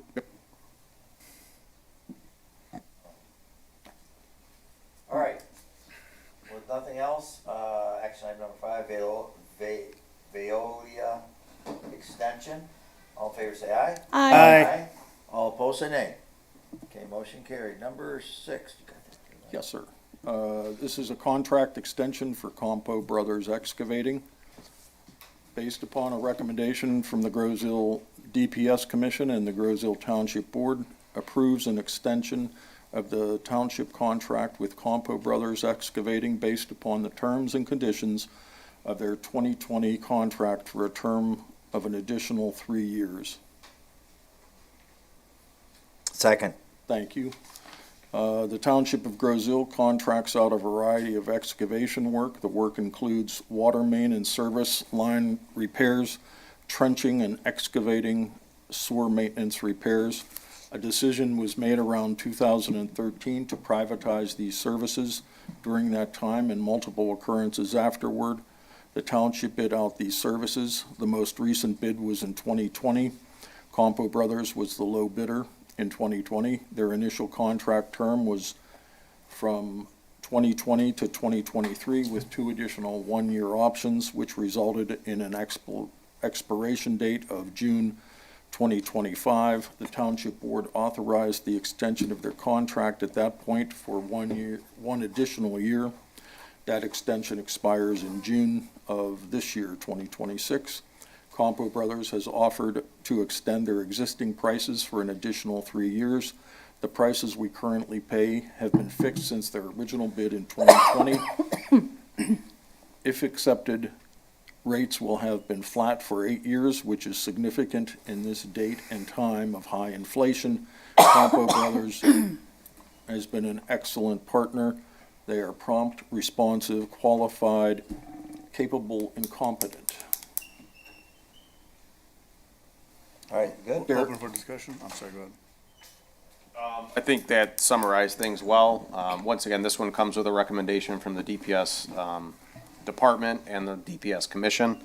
Obviously, as the history, purpose, and explanation states, fixed rate since 2020, which was off a competitive bid, is pretty good when you're averaging, inflationary rates of 4% or more per year over that period of time.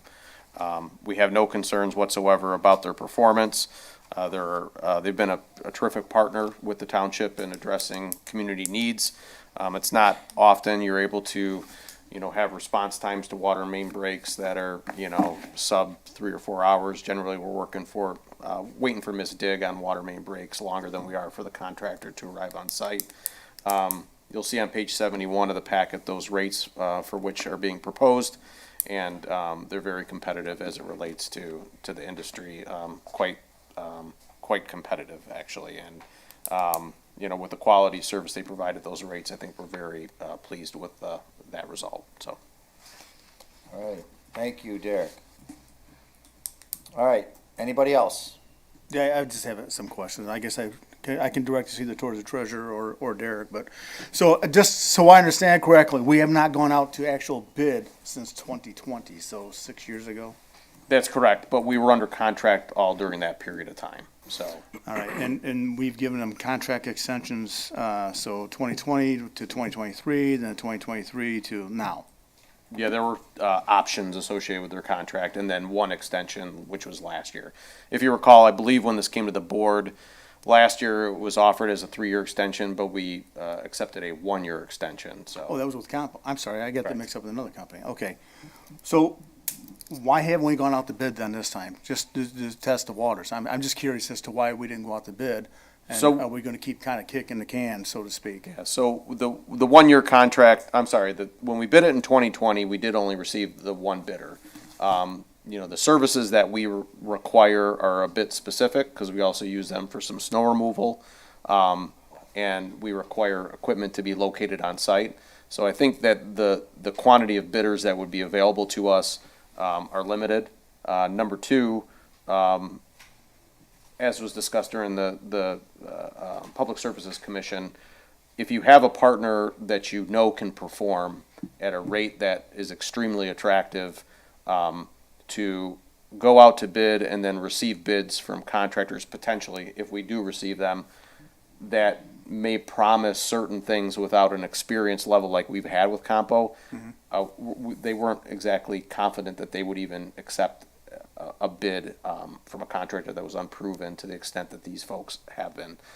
So I think that their overall opinion was that if you have a partner that works well with you, is proven, performs the job the way you want it to be done at a rate that's extremely competitive, there wasn't a tremendous amount of desire to go to the market and even consider an unknown. Okay, so let me ask you this then. So we get into this contract, it's 3 years extension, correct? Okay, that's what we're voting on tonight.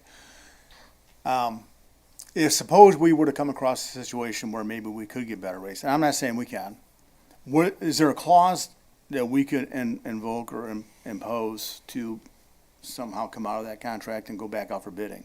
Or are we locked in for the 3 years? If there was a lack of performance, I'm sure we could. My understanding is that the township can get out of any contract that it so desires. There is a law regarding the binding of that. Under no circumstances can you leave. That's not a condition of any of our contracts. Okay. I don't know the answer to your question with regards to if it's just simply because we wanted to test the market. You know, our vendors, you know, are entering into a partnership with us. I'm assuming they're expecting us to honor that partnership unless there are those extenuating circumstances, so. And their rates have not increased since 2020, is that accurate? Correct, yes. I believe it was 2018 that they were guaranteed, right? Actually, the 2018 contract, the 2020 prices actually came down a little bit, slightly, maybe 5%. It came down from 2018 to 2020? 2018 to And 2020. they're willing to guarantee those prices for 3 more years? Correct. So, I'm sorry, were you done? Oh, yeah, no. Oh my gosh. Just for my understanding here, I think it needs to be understood that why we are trusting them, because I watched that meeting. So I watched your maintenance supervisor, Mr. Keim. So the rates are less than 2018. They're guaranteed for 3 additional years. The level of that's what's coming up. Their level of service has been affirmed by yourself and the maintenance supervisor. Their response time is beyond reproach and typically faster than expected, is what was said. Their experience and expertise is well known, right? So I guess I just want to make sure we don't get into a situation where we continue to ignore experience and expertise, and that would be yourself and Mr. Keim, along with the majority of your commission that has been doing this commission work for quite some time. And Campo Brothers, that pretty much says it all, and I find it a concern that we did not extend them longer than we did last year and just hoped that these rates would still be in place. So I'm putting it out there. I'm concerned by that based on how good that this group is, Campo Brothers, and based on the experience and expertise that told us a year ago to extend the contract 3 years. So thank you. I will add something as well. The residents, when they need a service from the township, you know, they want it done quickly. They want it done efficiently. They want it done completely. They want it done so it's reliable. Right. You know, when we have a vendor that all but guarantees that at an extremely competitive price, that allows us to provide a product to the community that is responsive and does meet their service needs, it's not common that occurs, that you have that partnership. You know, this company here has proven that we're able to do that and provide that service to the residents, which when you have that, you want to try to maintain that partnership if at all possible. And if they continue to provide competitive pricing to us, I think that's why the commission made this recommendation. So we can be responsive to the residents, right? Work on their demands and their needs and do it quickly, so. Okay. Well, thank you both for the clarification. I'd also like to say that I was in favor of doing a 1-year contract extension. I don't think that anybody that works for the community or the township should feel that they are entitled to a particular contract or job. I think that it is in the best interest of the taxpayer to find the person who provides the best service for the best price. And the one-year extension gave me as the treasurer time to review and to go out and do a due diligence on the company. And that's why I did that the way I did it. And what I have found is just what you said tonight, that they are the best value for the dollar. So, thank you. So just for my understanding, Compo Brothers did not express any form of entitlement, just so we're all clear on that. The word that I'm using is nobody should expect, whether you're doing, no matter what you're doing for the township, nobody should feel entitled to a job. I don't think they did though, so I just I'm want not saying everybody that to they did. understand that I'm not that was saying that not they ever did. said by them though. Supervisor, I'm not saying that they did say that. I'm just putting it out there. That's Okay. why I did what I did. All right. For action item number 6, contract extension, Compo Brothers Excavating. All in favor, say aye. Aye. All opposed, say nay. Okay, motion carried. Thank you. Number 7 would be Dust Control Bid Award. Is that through DPS also? Yeah.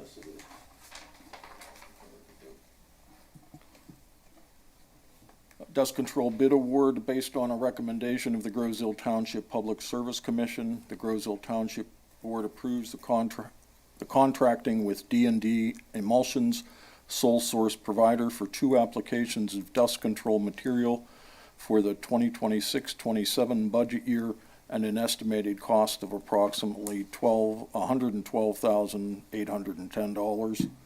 The following is the authorization to apply 2 treatments throughout the summer of Dust Bond brand dust control material.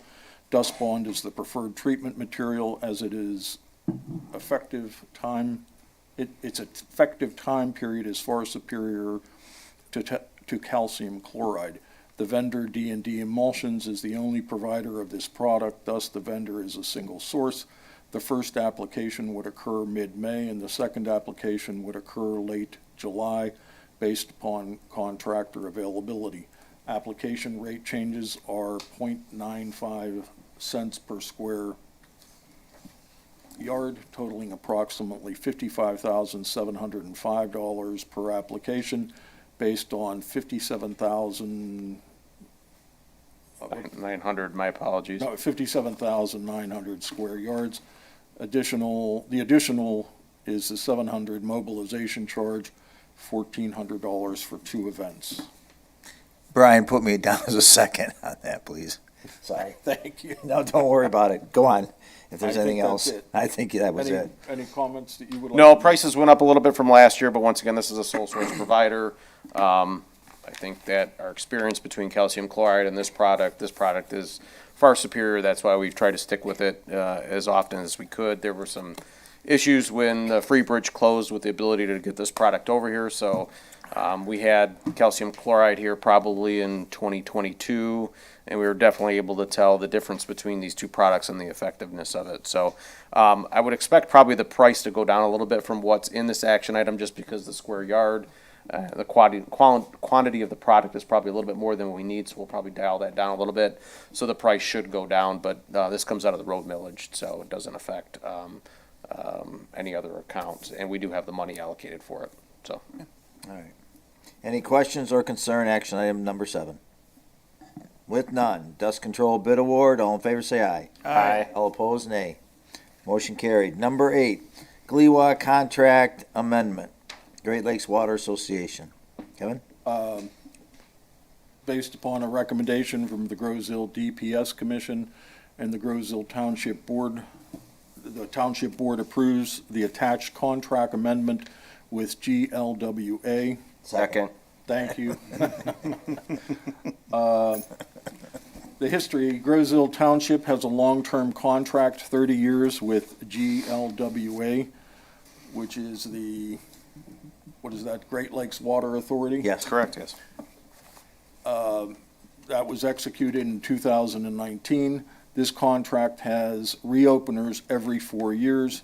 During these reopeners, the township reviews with GLWA peak hour and peak day data.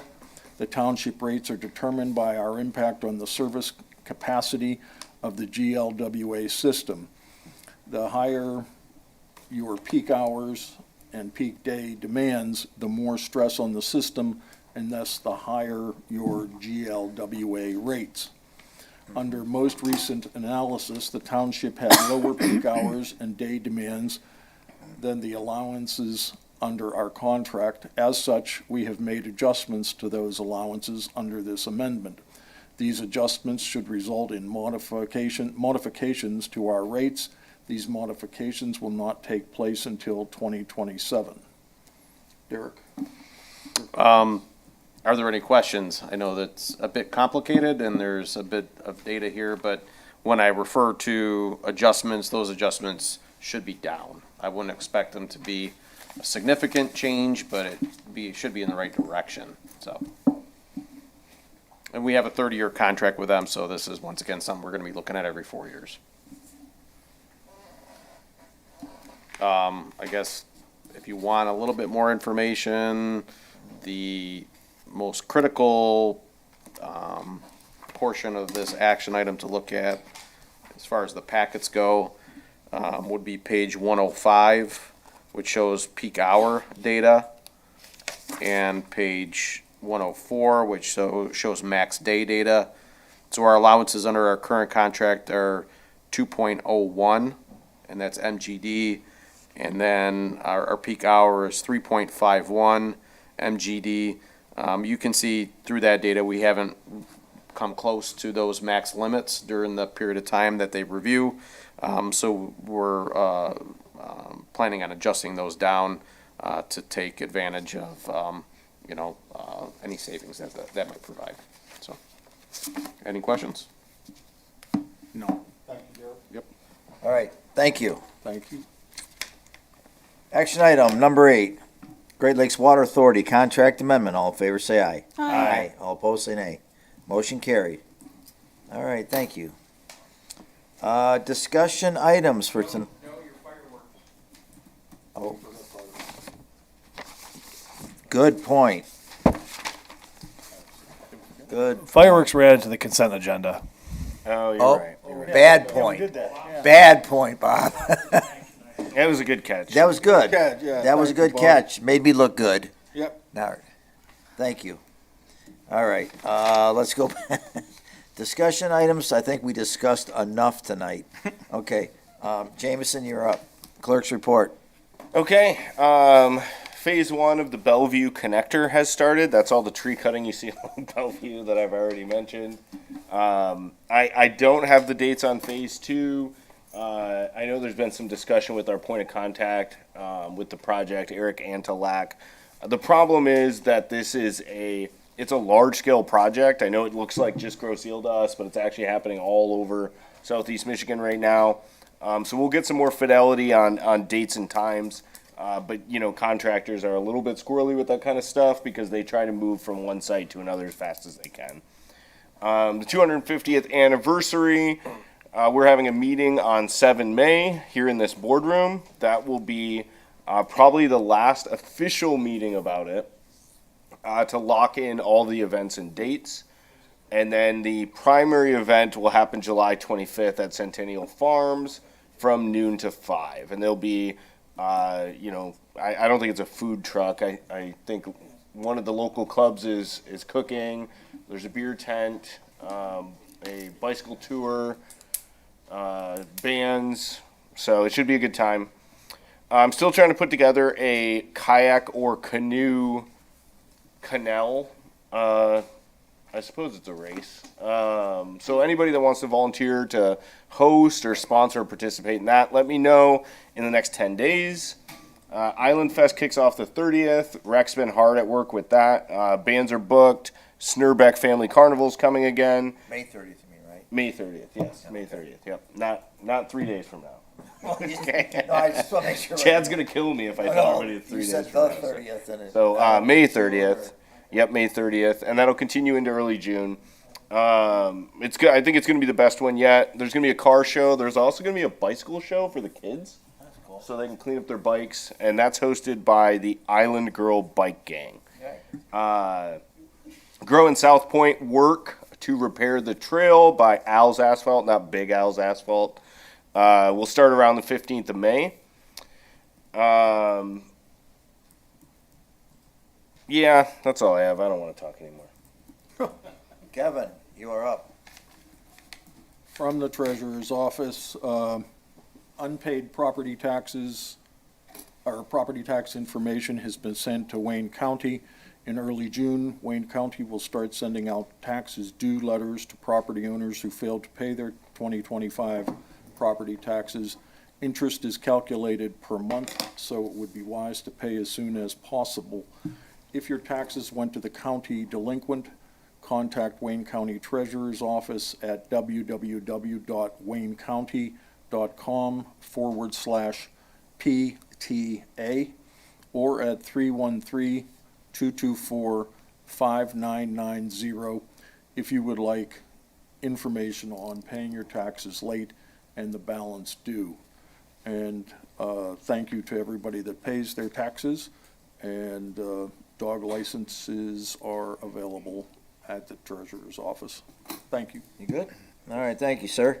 Mark, you want to start the trustees' report? Yes, well, thank you. So we do have a zoning board of appeals meetings. We're trying to get one scheduled for the next month, the month of May. It has not been solidified yet. Once that is, I will announce that at the next meeting for those who want to show up. I know we have at least one appeal in the works. And as I mentioned, pretty much at every meeting now, for those of you interested in the commissions, please apply. We have how many openings now on the elected officials commission pay compensation, Joe? That'd be all. All? I think there's five. But feel free to please apply for these positions so we can backfill some of these spots that are open and vacant. Thank you very much. All right, Margaret. Let's see. So I'm going to start with communications. We have a very, very informative May newsletter coming out soon. I just really want to express my appreciation for all the work that Mr. Friel puts in with the newsletter and all of the other communications activities that he provides us up-to-date, latest information, and I don't think he gets enough recognition on that. It's a lot, he deals with a lot, and his creativity and attention to detail, I truly appreciate. I don't think we've had better communications in this department, and he just does a phenomenal job. We recently passed our budget, and hopefully we will be working on a redesign of the township website very soon. I know this was something that was very popular in the communications survey, so we look forward to that. And let's see. Another thing I want to point out, and I usually do it in the newsletter, but I thought I would say it here. I just want to say we have a lot of great small businesses on the island, and this past weekend, I went to Groseal Pet and Garden and the Literary Hideaway, and they're both such great stores, and they're not the only ones. I think, we talk about growing our tax base, and I think we need to also recognize that we have a tax base currently, and we need to do everything we can to support them. So I just wanted to throw that out there, since I normally do it in the newsletter. The police department. I cannot say enough about how truly proud I am of that department and what they've accomplished with respect to accreditation. Accreditation helps to ensure a department is operating at a high, consistent, and accountable level. I mean, you heard the gentleman say all that. I specifically want to thank Deputy Chief Kevin Counts. I don't think anybody can even understand how much time Kevin put into the accreditation process.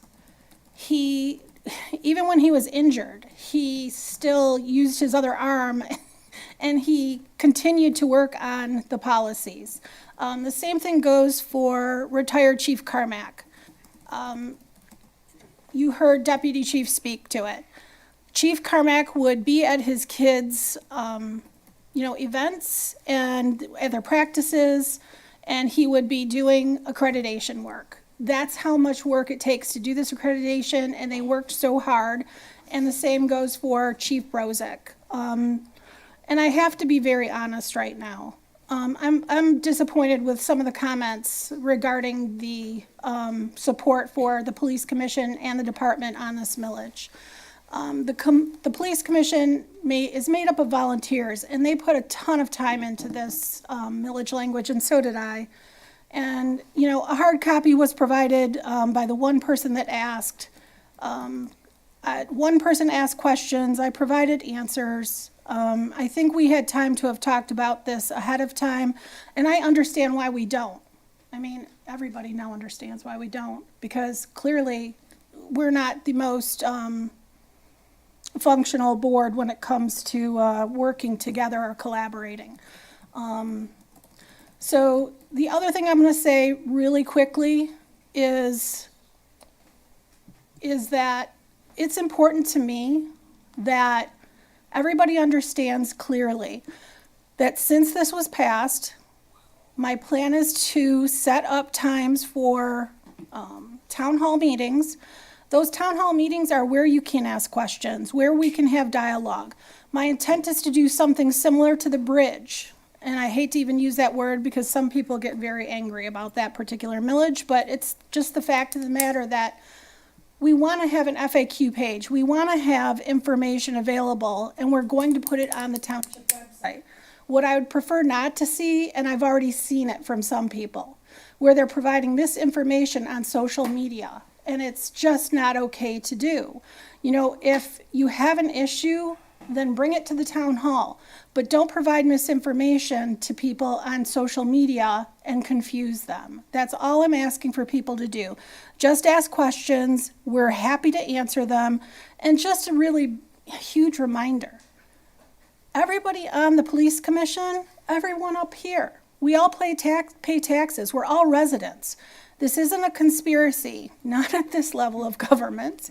And I'm not wealthy. I don't have tons of money. So do I want to continue to pay more in taxes? No. But what I am truly concerned about, because I have the information and I understand, is that I do not want to lose the support the support model we currently have in this police department. So I'm going to leave it there. Thanks, Joe. Yes, sir.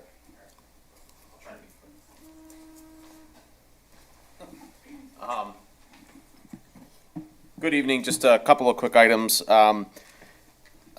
Trustee Bartlett had asked that I give an update at the meeting regarding the salary survey. So Raymond has a meeting scheduled with us on the 8th of May to deliver us the draft study. So during that meeting, we'll be introduced to the results, and then have an opportunity to speak to them about the initial draft. And that meeting will be between myself and Raymond and Teresa. After that meeting, then we'll have a report that will be shared with the board for your consideration. So that's moving along, and hopefully have something to you by the middle of May, assuming that meeting on the 8th goes well. So I just wanted to provide you an update on that. We have a retirement this week, Ms. Deppa in our water department.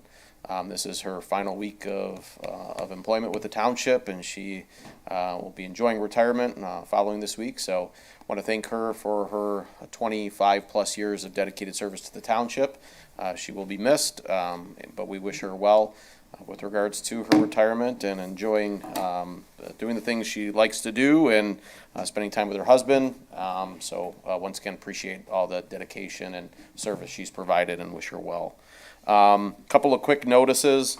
There is a Downriver Town Hall that's taking place on May 7th on Van Horn and Woodhaven, and I believe this is something they do annually. It's put on by Representative Dingle, and she goes over the latest happenings in the area with regards to EPA and Eagle projects, things like McLeod Steel, some of the Wyandotte properties along the Detroit River. So you'll get updates at these meetings regarding those various projects. So that is May 7th at 6 o'clock at that address. Another reminder, we have the citywide garage sale that's taking place. That is May 15th and 16th. So stop by Township Hall, fill out the registration form to get your property on the list with the information provided to the residents of the things that you're going to have for sale there. So hopefully it'll attract people to your property, or if you're not selling anything they're interested in, maybe not. But the 15th and 16th of May. Dump the Junk is this weekend, May 2nd, from 9 until 3. It's at the DPW service yard down there on Grow Road. All the material that they're using in those pipes. So this is that big sock that they're putting down the sewer line. It actually travels that sewer line and lines it. This is a structural piece of material, so it actually, in essence, takes the place of the host pipe that is going in. I appreciate anybody that has any questions getting a hold of Township Hall. We'll be happy to answer how that works, and appreciate your patience with the inconvenience of having work done in your neighborhood, because you'll be getting a notice that says that your line might be out of service for 4 or 5 hours while this material that's put into the pipe actually cures. It goes in kind of like a sock. It's got material in it that is heated up then with steam, reaches a certain temperature, cures, and then hardens.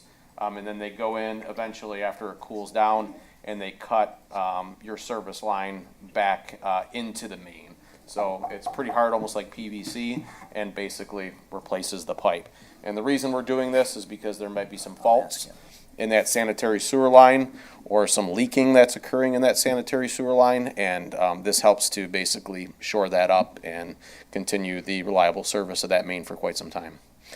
Any questions regarding that? Would you, I've watched that, how it works in, where you get the machine, would you just go, just Sure. a quick how it works and? Sure, it's almost like a sock, like a rolled up sock that you roll onto itself. They put that sock into the pipe, and then basically they blow it up, and it lines the inside of the pipe. And that's a resin? It's a resin impregnated material. Okay. So this is almost kind of like fiberglass, that type of material. And then once that lines the pipe, they blow it up with air. It expands to the interior dimensions of that pipe, and then they pump steam into it. And they were just actually doing that out in front of here at Township Hall this morning. That steam then heats up that resin, cures it, and then it hardens. And then after that, that hardening, they let it cool. And then what they end up doing is they send a robot down that pipe and actually cut the service lines back in where your line comes into that main. So this material here is structural in nature. So like I said, it actually replaces, in essence, the host pipe. Would you tell everybody how long that is expected to last? This is 50, 60, 70, 80 years. So some of this material is beyond, it's actually, because it's fairly new, it's beyond its actual service life that it's been in existence. So real world application in the field, it goes beyond what it's actually been in application for, but the estimates are in excess of 50 years. So The other, this is required by the state. Correct, yes. That's the other issue. Yep. So no longer can we just ignore issues. The state does require us to have asset management plans that identify faults in the system and then puts plan in action to correct those faults, and that's what this is part of. So many of the things that we voted on this evening are state mandated by Michigan. Correct. To follow through with. Just like the police department, the DPS department has a lot of regulatory requirements. Things that we're required to do by law, standards that we're required to keep. So, a lot of what we do is required by law. Thank you. Yep. And then one last item I wanted to propose, just a quick idea. The Recreation Department has a kayak launch, an 88 kayak launch that is over at Water's Edge. Through the Recreation Department, the Nature and Land Conservancy, I've been trying to have some conversations about potentially relocating that kayak launch because it hasn't been deployed, I think, for a year or two. There are some challenges along water's edge there with depth of water and water speed. So trying to analyze maybe potential different locations for that existing kayak launch. One of the benefits of the township's ownership of the toll bridge is now we own some property on the north end of the island. So one of the thoughts is to potentially redeploy that kayak launch at a location that takes advantage of waterfront in different areas of the community, but also takes advantage of the location or the direction of current. For example, if you could launch in the north end and you could travel south on the river following the current, you could take out at water's edge where the existing green mat is. That is actually kind of the default kayak launch in that area now that the 88 launch hasn't been deployed in a couple of years. So what I would like to do is maybe have a conversation with the Recreation Commission at a later date to converse about that possibility, but at least wanted to present it to the board just as an idea to try to take advantage of something we already own, just implementing it at a different location, providing a different recreational opportunity for the residents. We have the existing pump house at the north end of the island. We have some gravel parking in that area, and it's away from residences, so I think it'd be less impactful as compared to elsewhere in the island.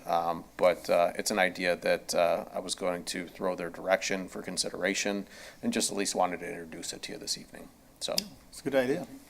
that concludes my report for this evening. Appreciate it. Thank you. Yep. Dump the junk, May 2nd, 9 to 3, was it? That is correct.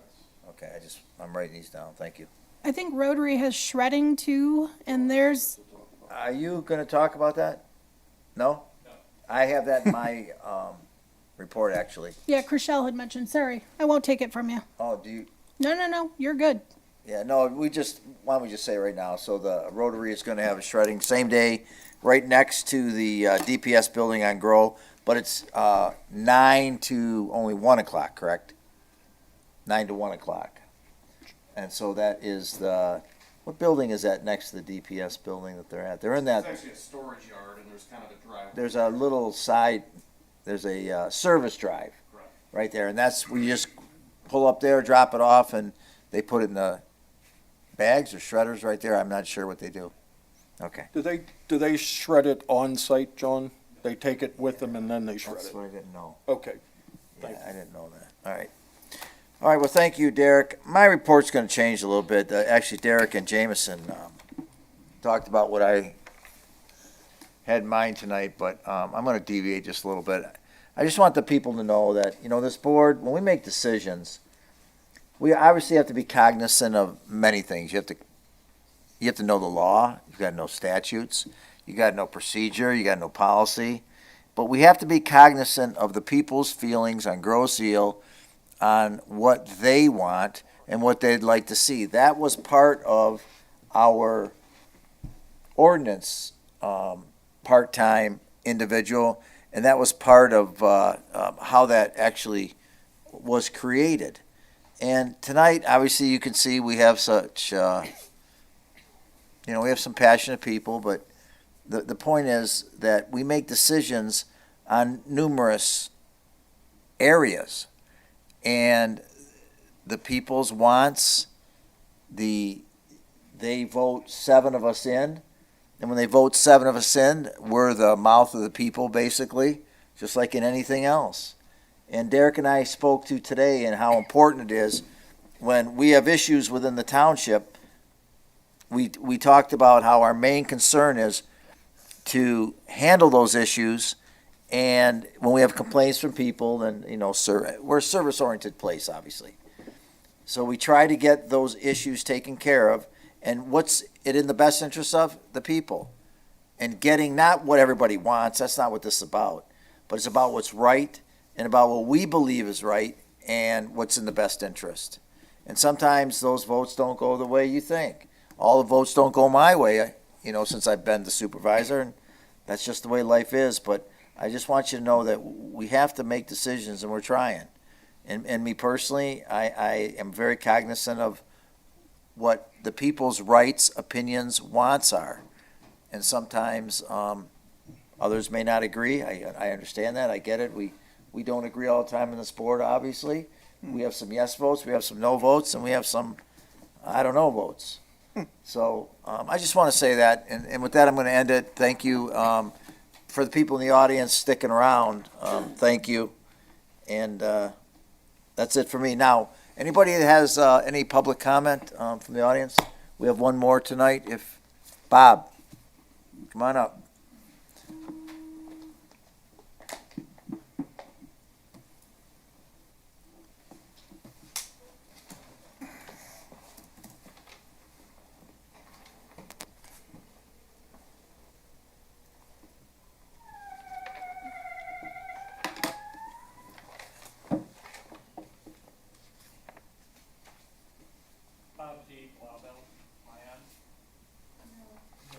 No, hit the button there. First of all, I'd like to thank the board, the commission, Derek, Kevin, all the people involved for the dust control program, for taking it seriously, and how important it is to the public health, safety, and welfare of the people on this island. Thank you very much. Another comment. I keep hearing this. The police department has been underfunded for the last 10 years. Joe, former chief, let me ask you, how did you balance your budget year after year after year if your department was underfunded? You were either a magician or one hell of a manager. I mean, I'm not sure I'm going to be answering that, but go ahead. You want to pick number two? Why don't you go ahead with whatever your comments are, Bob? Also, the 5-year plan never was, nobody ever said it was a funding source. It's what it is. It's exactly what it says it is. It is a plan with steps and information to manage your way to handling everything in the department, including the finance. To keep hearing every time somebody asks about the 5-year plan, to keep hearing that, the answer should just be simple. Do you have a 5-year plan like the one we've seen? The answer is no, and move on. You don't have to make a comment of what it does and doesn't do. Run on your own merit, run on your own accord, be professional. Simply say no and promote your program. As far as the forfeiture fund, the forfeiture fund is a source of income for the police department. It is the manager's job to budget monies in and monies out. And it is monies in. Sure, it doesn't come on a forecast calendar, but it still needs to be handled and managed and budgeted. As far as the 5-year plan, it ended, the last 5-year plan ended on March 31st, 2022. It did everything it said it was going to do. The department balanced out in the black. They didn't balance out in the red. And a lot of people worked very hard on putting that program together. And I don't think it's fair to make comments to downgrade or deface it, maybe to promote your program. It's just not fair, it's not professional. And that's not the way you do business. The 5-year plan was a commitment. It was like something that the island had never seen before. People accepted it. They remember it. Some say it was instrumental in winning the millage vote. Maybe it was. So when the 5-year plan comes up, you have to understand. It was something that was put together and it was signed. There was a commitment made. That man right there did something that nobody else ever did on this island. He put his name on it. And he delivered. The 5-year plan was successful. And I don't want to hear any more about it isn't this and it isn't that. If you don't have it, the answer is simply no. Thank you. Thank you, Bob. Anybody else have anything? You got one? Oh, John. Oh, no, John? John Bergen, Ferry Road. I watch every board meeting. I'm one of those geeks that travel, and must-see TV was embarrassing tonight. I don't want to belittle you. I voted for each and every one of you. I'm disappointed. We've been at that teeter point for some time, and tonight that teeter-totter rocketed up. You better do some soul searching and not name-calling, finger-pointing. Do some team-building exercises to make this functionable. Tonight, the name-calling, not just tonight, months of name-calling. Joe, you got to get that gavel out.